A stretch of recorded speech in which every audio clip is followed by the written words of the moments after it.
PPP గురించి కేంద్ర ప్రభుత్వం కూడా మార్గదర్శకాలు అక్కడి నుంచి కూడా వచ్చింది. మీరు చూశారు మొన్న 2 రోజుల క్రితం కూడా వచ్చి ఏ విధంగా చేయాలి, ఎట్లా ఉంటుంది, ఏం చేయాలి, దాంట్లో ఎట్లాంటి టెస్టులకు సంబంధించి కావచ్చు, ట్రీట్మెంట్కి సంబంధించి కావచ్చు, ఏ విధంగా ఉంటే బాగుంటుంది, సంచార వైద్యశాలలు కావచ్చు, ఇట్లాంటివన్నీ కూడా ఇచ్చారు. సో ఇదంతా కేంద్రం కూడా ఆమోదం తెలిపినటువంటి పరిస్థితి. ఏం కొత్త కాదు, ఇక్కడే కాదు, అన్ని ప్లేస్లలో ఉంది అనే విధంగా కూడా దాంట్లో ఉంది.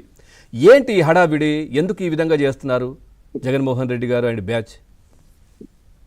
సార్ పవన్ గారు, ముందుగా మీకు తోటి ప్యానలిస్ట్ కి తెలుగు వారందరికీ ముక్కనుమ సందర్భంగా అభినందనలు, శుభాకాంక్షలు అండి. Sir thank you. మీకు కూడా థ్యాంక్ యూ సార్. అలాగే ఈరోజు కాకినాడలో మా ఊళ్ళో 20,000 కోట్ల రూపాయలతో ఆసియాలోనే అతిపెద్ద గ్రీన్ అమ్మోనియా ప్రాజెక్ట్ శంకుస్థాపన జరగబోతోంది. దీనికి విచ్చేసినటువంటి రాష్ట్ర ముఖ్యమంత్రి వారి చంద్రబాబు నాయుడు గారికి, ఉప ముఖ్యమంత్రి పవన్ కళ్యాణ్ గారికి స్వాగతం పలుకుతూ కాకినాడ వాసిగా ధన్యవాదాలు తెలియజేస్తున్నాం అండి. ఇక జగన్మోహన్ రెడ్డి గారి వ్యవహారం అండి, 2026 సంవత్సరంలో అన్నా సరే ఆయన మారి కొంత రాష్ట్ర వ్యతిరేకంగా కాకుండా రాష్ట్ర అభివృద్ధి కాంక్షించేవాడిగా ఏమైనా మాట్లాడతారేమో అని చూసాం.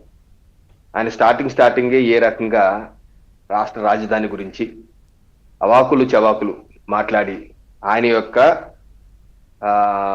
ఏది డొల్లతనం, ఆయన ఏ ఆలోచన విధానంలో ఉన్నటువంటి పూర్తి డొల్లతనం, అవగాహన రాహిత్యం, అసలు విషయ పరిజ్ఞానాలు లేకపోవటం ఏ రకమైన ఎక్స్పోజ్ చేశారో దాని కొనసాగింపుగానే ఈరోజు మెడికల్ కాలేజీ పీపీపీ గురించి పండగ పూట కూడా అబద్ధాలు ప్రచారం చేసే విధంగా జీవోలు కాల్చి ఏదో భోగి మంటల్లో వేసి ఈ రకంగా పండగ కూడా అపవిత్రం చేసే విధంగా వైసీపీ పార్టీ నాయకులు కార్యకర్తలు చేయటం దురదృష్టకరం. కాకపోతే ఇది వాళ్ళకి అంటే వాళ్ళు అనేది గతంలో మీరు కూడా చేశారు కదా అనేది, కానీ ఇప్పటికీ అప్పటికి వ్యత్యాసం ఏంటి, తేడా ఏంటి? ఆ రోజు నిజంగానే రాష్ట్రానికి వ్యతిరేకంగా తీసుకొచ్చిన అనేక జీవోలు తీసుకొచ్చింది వైసీపీ ప్రభుత్వం. దాన్ని హైకోర్టు కూడా కొట్టేసింది. అటువంటి జీవోలు ఇది ప్రజా వ్యతిరేకం, రాజ్యాంగ వ్యతిరేకం అని జీవోలు కొట్టేసింది. మాది అలా కాదు కదా. ఈ రోజు హైకోర్టు కూడా సమర్థిస్తుంది, కేంద్ర ప్రభుత్వం కూడా సమర్థిస్తుంది కదా. అసలు మెడికల్ కాలేజీలు పీపీపీ అన్నది కేంద్ర ప్రభుత్వ విధానం అంటే నీతి ఆయోగ్ ఇచ్చిన నివేదిక. నీతి ఆయోగ్ ఇచ్చిన నివేదిక మీకు చూపిస్తాను. ఇది ఏది ఎప్పుడో వచ్చింది. ఇది చూడండి, నీతి ఆయోగ్ ప్రపంచం సమర్థించింది. ఈ పాలసీ ప్రపంచం సమర్థించింది. నీతి ఆయోగ్ చాలా స్పష్టంగా ఇచ్చిన, స్పెషల్ గా సమర్థిస్తూ ఇచ్చిన నివేదిక ఇది.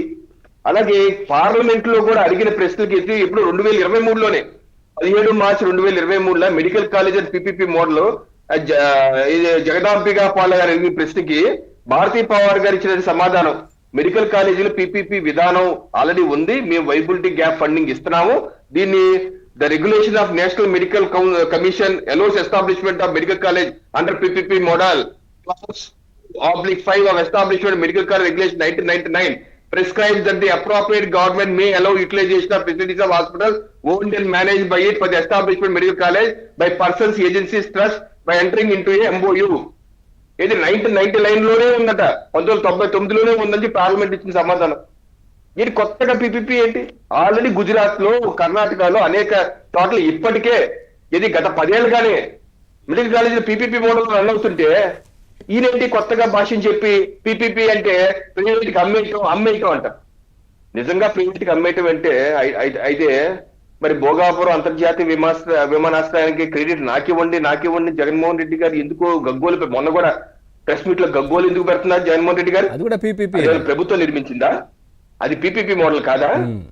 దాన్ని ప్రభుత్వ భూములు ఇచ్చారు, కట్టి కాంట్రాక్ట్ ఎవరికి ఇచ్చారు? జిఎంఆర్ కి ఇచ్చారు. నిర్వహణ ఎవరు చేస్తారు? జిఎంఆర్ ప్రభుత్వం కలిసి చేస్తారు. అది పీపీపీ మోడల్ కాదా జగన్మోహన్ రెడ్డి గారు?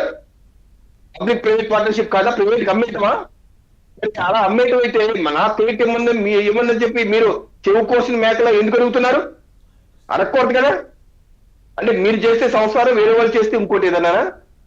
అసలు వైద్య రంగంలో ప్రైవేట్ వాళ్ళు ఉండకూడదు విధానం ఏంటి? మీ ప్రభుత్వ హయాంలో వైద్య రంగంలో ప్రైవేట్ లేదా? ఇప్పుడు రాజశేఖర రెడ్డి గారు ఆరోగ్యశ్రీ తీసుకొచ్చారు. ఈ రోజు మా ప్రభుత్వం రాష్ట్రంలో ఎన్టీఆర్ వైద్య సేవలు అమల్లో ఉన్నాయి. మరి ఇది ఏంటి? అసలు ఈ స్కీమ్ ఏంటిది?